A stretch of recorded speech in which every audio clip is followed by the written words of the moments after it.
Ah, shit. Well, today I'm going to do a retrospective on a show called MXC. You might have heard of it. This was a show that lasted from 2002 to 2007 on Spike TV, also monitored at the time as the first network for men. This is a show I fondly remember growing up watching with Dad actually. And this show, what was so funny in retrospect was just how much innuendo went over my head. It's just one of those things, one of those shows that you watch growing up, you catch none of it. You're just like, oh, it's a fun action competition show.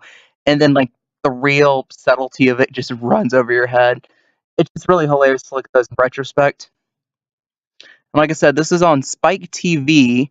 If you've not heard of it, it's because this channel does not exist anymore.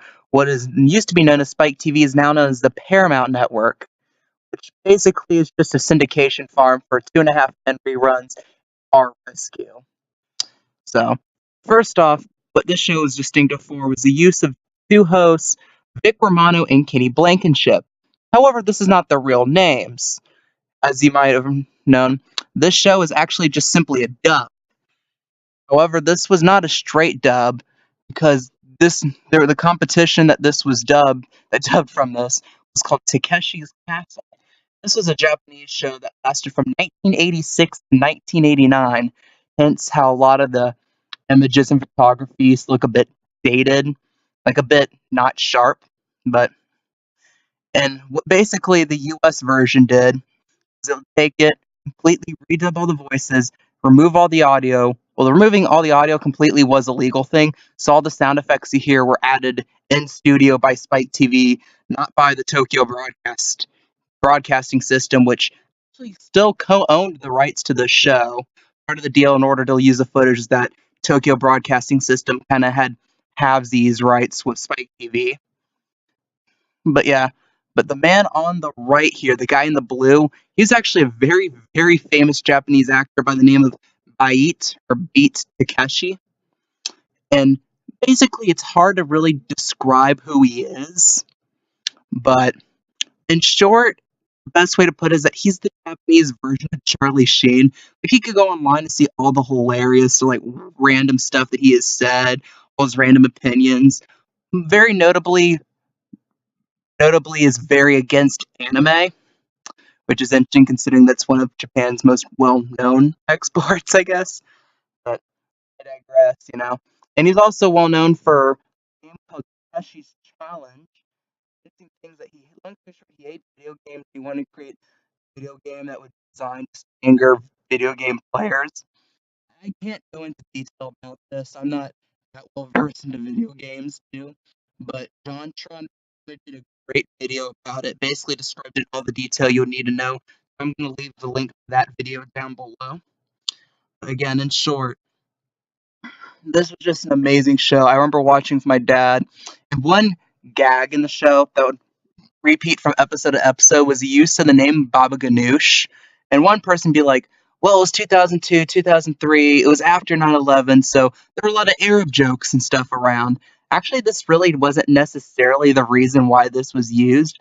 One of the writers on the show was actually part Middle Eastern because Spike TV put him on a very sharp deadline to put these episodes out. They would just make up these random names, and one thing that stuck was just be like, oh, baba ganoush is a Middle Eastern dish. Let's create a fictional family that one member would compete in like every single episode. Kind of as a bit of a running gag in the show. Of course, the character would be very stereotypically Middle Eastern in behavior. But again, that's one thing about the show. Like, it's kind of a bit of a trope to say, oh, it won't be made these days because of political correctness.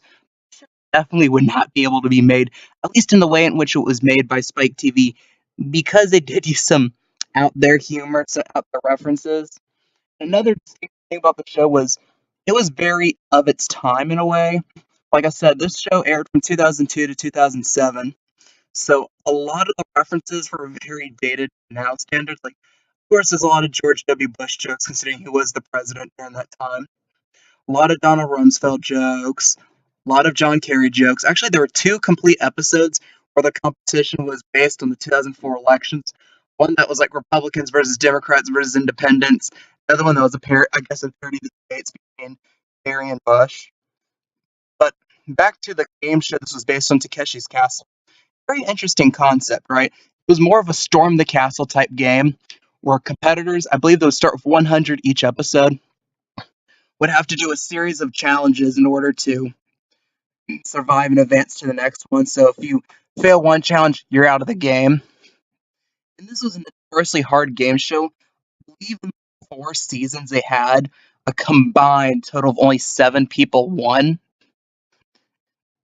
So you would basically, in some of the more well-known obstacles were, I forgot the exact Takeshi's Castle variant, so I'm gonna say what the American variant was: sinkers and floaters, shiitake. Usually the American ones would have nice little joke references. You had rotating surfboard of death. That was a personal favorite of mine. Then you had some ones that were just downright hilarious, like some where you would be dressed as like a giant glove and you would have to land on a number.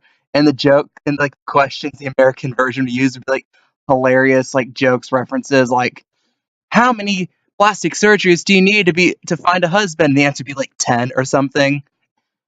Usually be very dated references to like a lot of Tom Cruise and Katie Holmes jokes, considering that was a big cultural thing in the mid 2000s for some weird reason. But anyhow, that's just the show as I remember. What do you guys think? Do you remember the show? Do you think I missed some details about the show? I'd like to give a shout out to, I'm probably missing announcing his name, Walter Verart, because he had almost every episode in the entire series posted on YouTube. And then YouTube happened and the Tokyo Broadcasting System played footage. To be fair, they technically did have a right to because it wasn't commentary. Like, he was just straight posting the episodes. And Tokyo Broadcasting System did have half rights to MXC, like I mentioned earlier. So, what do you guys think?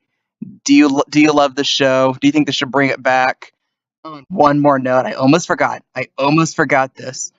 Comedy Central UK is actually bringing back Takeshi's Castle, albeit like the game itself, albeit because it's 2019, we have to reboot everything. And I've seen some like stills from it. I haven't seen that show proper. It's just basically like Wipeout, which is another show that basically ripped off MXC, except for it's a lot less funny, and the hosts are just cringy at best. Okay, so back on tangent. What do you guys think? Do you remember this show? Do you love this show?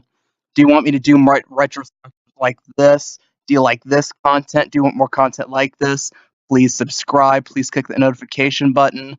I am Orange Cat, and that is all.